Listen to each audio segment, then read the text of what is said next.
Hello friends, आज की इस वीडियो में मैं आप सभी के साथ इस क्वेश्चन पेपर का सेकंड पार्ट शेयर करने जा रही हूं। इससे पहले मैं आप सभी के साथ यूकेपीएससी ग्रेजुएट लेवल के एग्जाम के रिगार्डिंग इसका पार्ट 1 शेयर कर चुकी हूं। आज हम 51 से लेकर 100 तक के क्वेश्चंस को सॉल्व करेंगे ताकि आप सभी को आगामी प्रतियोगी परीक्षाओं में हेल्प मिल सके। तो फ्रेंड्स, आप लोग वीडियो में लास्ट तक बने रहें और इसी तरीके के प्रीवियस ईयर के क्वेश्चन पेपर के लिए आप चैनल को सब्सक्राइब जरूर कर लें। तो चलिए स्टार्ट करते हैं आज की सीरीज को। तो देखिए फ्रेंड्स, पार्ट सेकंड का हमारा पहला क्वेश्चन है, भारत में निम्नलिखित राज्यों में कौन अभ्रक का सबसे बड़ा उत्पादक है। देखिए, अभ्रक का सबसे बड़ा उत्पादक पूछा जा रहा है, तो आंध्र प्रदेश जो है भारत में अभ्रक का सबसे बड़ा उत्पादक राज्य है। ठीक है, और ये विश्व के बड़े अभ्रक उत्पादकों की सूची में 5वें नंबर पर आता है। ठीक है, पूरे ऑल ओवर वर्ल्ड में ये 5वें स्थान पर आता है अभ्रक उत्पादन में। सेकंड क्वेश्चन है, निम्नलिखित वर्षों में किसमें भारत के राज्य पुनर्गठन आयोग की स्थापना की गई। देखिए, राज्य पुनर्गठन आयोग से जुड़ा हुआ क्वेश्चन आपसे कई बार एग्जाम्स में पूछा जाता है। ठीक है, तो इसकी स्थापना की गई थी 1953 में। 22 दिसंबर 1953 में राज्य पुनर्गठन आयोग की स्थापना न्यायाधीश फजल अली की अध्यक्षता में की गई थी। ठीक है, तो ऑप्शन ए इसका राइट आंसर होगा। नेक्स्ट क्वेश्चन है, निम्न में कौन सा भारत का प्रथम राज्य है जो अपने सकल घरेलू उत्पाद यानी कि जीडीपी की गणना में सकल पर्यावरण उत्पाद का उपयोग करेगा। तो पहला राज्य है उत्तराखंड। ठीक है, ऑप्शन सी इसका राइट आंसर होगा। नेक्स्ट क्वेश्चन है, 6 फरवरी 2018 को निर्गत भारत में वनों की स्थिति रिपोर्ट 2017 के अनुसार देश के कुल भौगोलिक क्षेत्रफल का कितना प्रतिशत वनों के अंतर्गत है। देखिए, 2017 का पूछा जा रहा है। ठीक है, आपसे अभी करंट का पूछा जाएगा यानी कि 2021-22 का, तो आपको इसका नॉलेज होना ज़्यादा जरूरी है। ठीक है, करंट के ऐसे क्वेश्चन आप लोग जरूर प्रिपेयर कर लें क्योंकि ये आपको बहुत ज़्यादा हेल्प करेंगे। तो देखिए, 2017 के अकॉर्डिंग पूछ रहा है, तो इसका राइट आंसर होगा ऑप्शन सी 21.54%।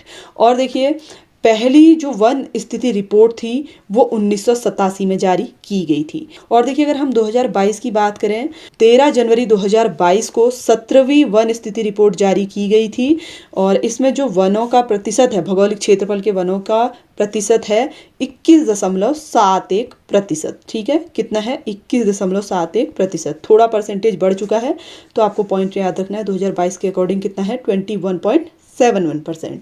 नेक्स्ट क्वेश्चन है, देखिए, 2011 की जनगणना के अनुसार भारत के निम्नलिखित राज्यों में किसमें अनुसूचित जातियों की जनसंख्या नहीं पाई जाती है। देखिए, आपसे क्या पूछा गया है? अनुसूचित जातियों यानी कि शेड्यूल्ड कास्ट की पॉपुलेशन नहीं पाई जाती है, पूछा गया है। तो इसका राइट आंसर है नागालैंड। नेक्स्ट क्वेश्चन है, देखिए, भारत में जनसंख्या विस्फोट संबंध है, तो ये संबंधित है उच्च जन्म दर और निम्न मृत्यु दर से। नेक्स्ट क्वेश्चन है, देखिए, भारत के समुद्र तट रेखा की कुल लंबाई कितनी है, यानी कि जो समुद्र वाले एरिया पर हमारे जो राज्य पड़ते हैं, ठीक है, इसका कुल क्षेत्रफल कितना है पूछा जा रहा है। तो इसका राइट आंसर होगा 7516.6 किलोमीटर। ठीक है, ऑप्शन बी इसका राइट आंसर होगा। क्वेश्चन नंबर 59 है, देखिए, भारत का सबसे बड़ा कोयला क्षेत्र है। देखिए, कोयला क्षेत्र आपसे पूछा जा रहा है, तो इसका राइट आंसर है झरिया, झारखंड। ठीक है, झरिया से ही आप झारखंड को याद रखें। ये भारत का सबसे बड़ा कोयला क्षेत्र है और दूसरे नंबर में आता है उड़ीसा। नेक्स्ट क्वेश्चन है, अंतःस्थलीय जल मार्ग प्राधिकरण भारत IWAI एक संवैधानिक संस्था के रूप में 27 अक्टूबर 1986 को गठित हुई थी। इसका मुख्यालय कहाँ स्थित है? देखिए, मुख्यालय पूछा गया है, तो मुख्यालय नोएडा यानी कि यूपी में स्थित है।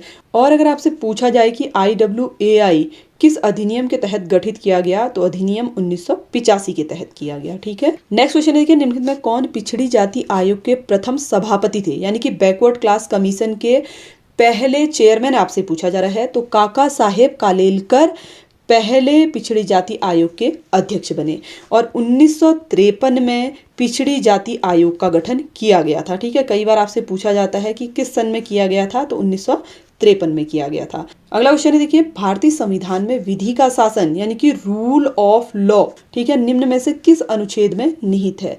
तो ये निहित है अनुच्छेद 14 में। ठीक है, ऑप्शन 20 का राइट आंसर होगा। बढ़ते हैं हम अगले क्वेश्चन की ओर।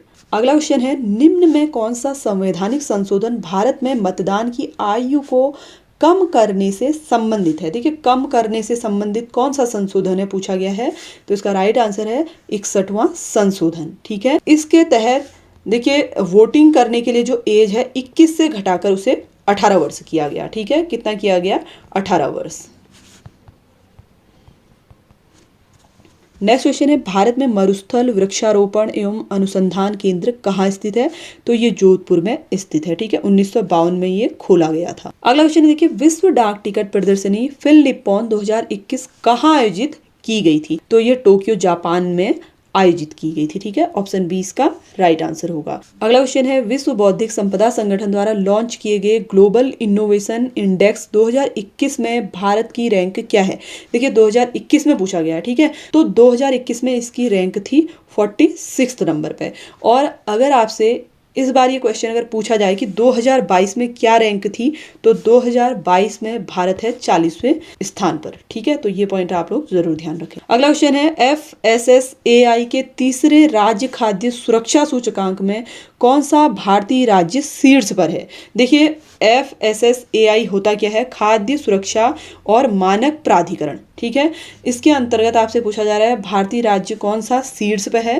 तो इसका राइट आंसर है option D, Gujarat. Next question है, देखिए ई वेस्ट से निपटने के लिए IIT मद्रास द्वारा विकसित एक ऑनलाइन प्लेटफॉर्म का नाम है। देखिए जो ई वेस्ट होता है उससे निपटने के लिए पूछ रहा है, तो IIT मद्रास द्वारा एक ऑनलाइन प्लेटफॉर्म विकसित किया गया है ई सोर्स। ठीक है, ऑप्शन ए इसका राइट आंसर हुआ। नेक्स्ट क्वेश्चन है, देखिए भारतीय रिजर्व बैंक द्वारा शुरू किया गया FI इंडेक्स संबंधित है। देखिए FI इंडेक्स आपसे पूछा गया है, तो ये फाइनेंशियल इंक्लूजन से संबंधित है। अगला क्वेश्चन है, देखिए निम्नलिखित में कौन 100% कोविड-19 टीकाकरण लक्ष्य प्राप्त करने वाला पहला शहर बना? देखिए जहां पे 100% कोविड-19 का टीकाकरण किया गया वो पहला शहर है भुवनेश्वर।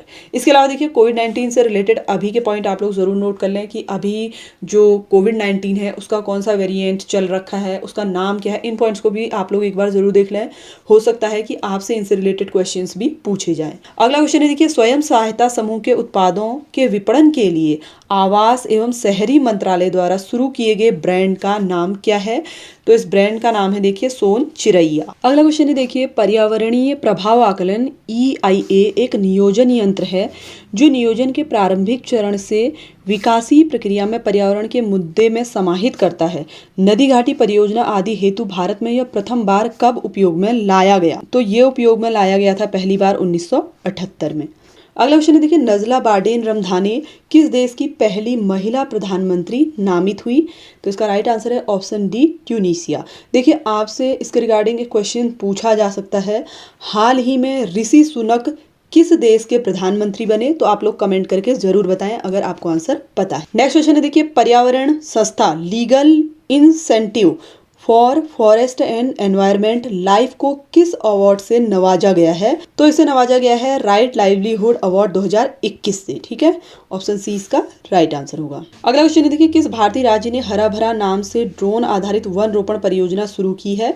तो इसका राइट आंसर है ऑप्शन ए, तेलंगाना। अगला क्वेश्चन है, देखिए भारत का सबसे बड़ा तैरता सौर ऊर्जा संयंत्र किस राज्य में स्थापित किया गया है? तो ऑप्शन के अकॉर्डिंग इसका राइट आंसर है आंध्र प्रदेश। ठीक है, अगर आपको ऑप्शन में तेलंगाना दिया जाए तो इसका राइट आंसर तेलंगाना होगा। ठीक है, और देखिए आपसे एक और क्वेश्चन इससे रिलेटेड पूछा जाता है कि सबसे बड़ा सोलर पैनल कहाँ स्थित है? तो वो आंध्र प्रदेश में स्थित है।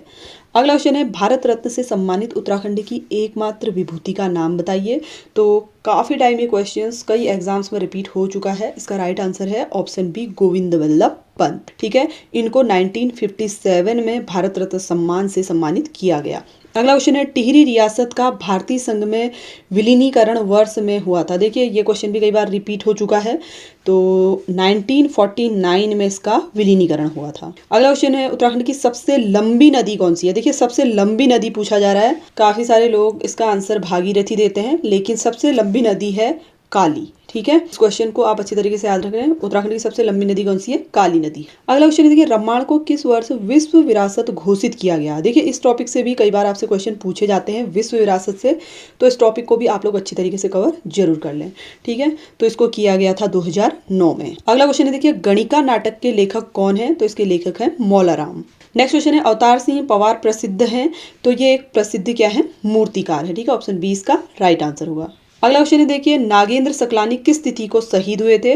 तो नागेंद्र सकलानी शहीद हुए थे 11 जनवरी 1948 को। नेक्स्ट क्वेश्चन है, इकोनॉमिस्ट इंटेलिजेंस यूनिट EIU द्वारा जारी किए गए सुरक्षित शहरों के सूचकांक 2021 में किस शहर को दुनिया का सबसे सुरक्षित शहर घोषित किया गया है?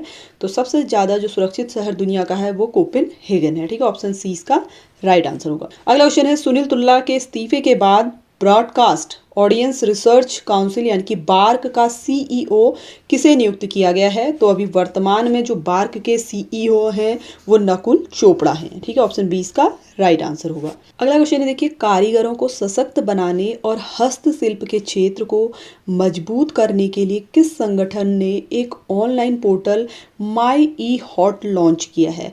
तो माई ई हॉट को लॉन्च करने वाली फाउंडेशन है HCL। ठीक है, ऑप्शन डी इसका राइट आंसर होगा। देखिए, आपको करंट के क्वेश्चंस भी अच्छी तरीके से प्रिपेयर जरूर करने हैं, क्योंकि ये क्वेश्चन आपको बहुत ज़्यादा हेल्प करेंगे आपका स्कोर गेन करने में। नेक्स्ट क्वेश्चन है, देखिए, जून 2021 में माइक्रोसॉफ्ट के अध्यक्ष के रूप में किसे नियुक्त किया गया? देखिए, आपसे पूछा जा रहा है जो न्यू चेयरमैन हैं माइक्रोसॉफ्ट के वो कौन है? तो इसका राइट आंसर होगा ऑप्शन ए सत्य नडेला। ठीक है, ये भारतीय मूल के हैं। अगला क्वेश्चन देखिए, उत्तराखंड में प्राप्त सबसे प्राचीन अभिलेख निम्नांकित में कौन सा है? तो कालसी अभिलेख जो है ये सबसे प्राचीन अभिलेख है जो देहरादून से प्राप्त हुआ। ठीक है, अशोककालीन शिलालेख है ये, तो आपको ये भी पॉइंट याद रखना है। ठीक है, नेक्स्ट क्वेश्चन है, उत्तराखंड के किस जनपद का भौगोलिक क्षेत्रफल सर्वाधिक है? तो बहुत ही सिंपल क्वेश्चन है, कई बार रिपीटेड है, यूके SSC एग्जाम में भी पूछा जाता था और ये यूके PSC एग्जाम में भी पूछा गया है। तो उत्तराखंड का सबसे ज़्यादा क्षेत्रफल वाला जिला है चमोली। मैंने आपको मैप वाली वीडियो में ये कॉन्सेप्ट बहुत अच्छी तरीके से समझाया है। जिन्होंने वो वीडियो नहीं देखा है तो उसको जरूर देख लें, क्योंकि वहाँ से आपके बहुत सारे डाउट मैप के रिगार्डिंग क्लियर हो जाएंगे। तो चमोली का क्षेत्रफल है, देखिए, 8030 वर्ग किलोमीटर स्क्वायर। ठीक है, और सबसे कम है चंपावत। अगला क्वेश्चन देखिए, पुरस्कृत फिल्म देवभूमि का निर्देशन किसने किया था? तो इसका निर्देशन किया था गौरान पैस्केलेविच ने। ठीक है, ऑप्शन ए इसका राइट आंसर होगा। नेक्स्ट क्वेश्चन है, उत्तराखंड में विकास खंडों की संख्या है। देखिए, विकास खंड से क्या मतलब है? ब्लॉक्स से। ठीक है, ब्लॉक जो है उत्तराखंड में टोटल 95 है। और अगर आपसे पूछा जाए तहसील कितनी है, तो तहसील है 110। अगला क्वेश्चन है, निम्नलिखित में कौन एक खिलाड़ी उत्तराखंड से नहीं है? देखिए, नहीं है पूछा जा रहा है। ठीक है, ललित उपाध्याय, जसपाल राणा, उन्मुक्त चंद, ऋषभ पंत, तो ये तीनों ही उत्तराखंड से संबंधित हैं। ललित उपाध्याय जो है ये वाराणसी के हॉकी प्लेयर है। ठीक है, क्या है? ये एक हॉकी प्लेयर है जो वाराणसी से संबंधित है। अगला क्वेश्चन है, निम्न में कौन सा वन्य जीव विहार हिम तेंदुओं के संरक्षण के लिए प्रसिद्ध है?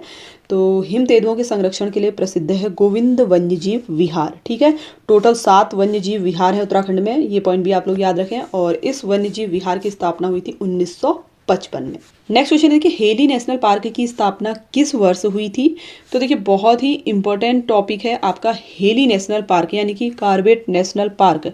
तो आपको कॉर्बेट नेशनल पार्क से जुड़े हुए हर एक टॉपिक को अच्छी तरीके से क्लियर कर लेना है, क्योंकि कॉर्बेट नेशनल पार्क को ही पहले हेली नेशनल पार्क के नाम से जाना जाता था और इसकी स्थापना हुई थी 1936 में। ठीक है, राष्ट्रीय उद्यान वाला एक टॉपिक मैंने आपको कवर कराया है, उसमें हर एक पार्क से जुड़ा हुआ डाउट आपका क्लियर हो जाएगा। तो आप लोग उस वीडियो को भी एक बार अच्छी तरीके से जरूर देख लें। अगला क्वेश्चन देखिए, निम्नलिखित में किस ताल में मानव कंकाल यानी कि ह्यूमन स्केलेटन पाए गए हैं? तो इसका राइट आंसर है रूपकुंड में। ठीक है, ऑप्शन बी इसका राइट आंसर होगा। क्वेश्चन नंबर 96 है, उत्तराखंड में वनराजी जनजाति किस जनपद में निवास करती है?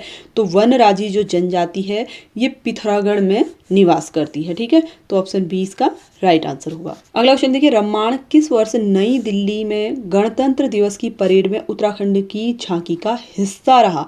देखिए, रम्माण जो टॉपिक है आपका बहुत इंपॉर्टेंट है। इसी क्वेश्चन पेपर में आपने इसमें 2 नंबर के क्वेश्चन देख लिए हैं। ठीक है, क्योंकि इससे पहले भी मैं आपको बता चुकी हूँ रम्माण को कब विश्व विरासत में शामिल किया गया, इससे पहले पूछा गया है। और यहाँ पे पूछा गया है कि गणतंत्र दिवस की परेड में कब इसको शामिल किया गया। तो 2016 की जो परेड हुई थी राजपथ में उसमें इसको शामिल किया गया था। नेक्स्ट क्वेश्चन है, भारत के सर्वोच्च न्यायालय में न्यायाधीश रहने वाले उत्तराखंड के प्रथम न्यायविद कौन थे? देखिए, न्यायविद पहले न्यायविद पूछा गया है। ठीक है, तो इसका राइट आंसर है न्यायमूर्ति प्रफुल्ल चंद्र पंत। अगला क्वेश्चन देखिए, उत्तराखंड उच्च न्यायालय ने सबसे पहले किस नदी को जीवित प्राणी का दर्जा दिया? देखिए, जीवित प्राणी का दर्जा दिया गया गंगा नदी को। अगला क्वेश्चन देखिए, पुरोला में उत्खनित यज्ञ वेदिका स्थल पर किस वंश से संबंधित तांबे का सिक्का प्राप्त हुआ है?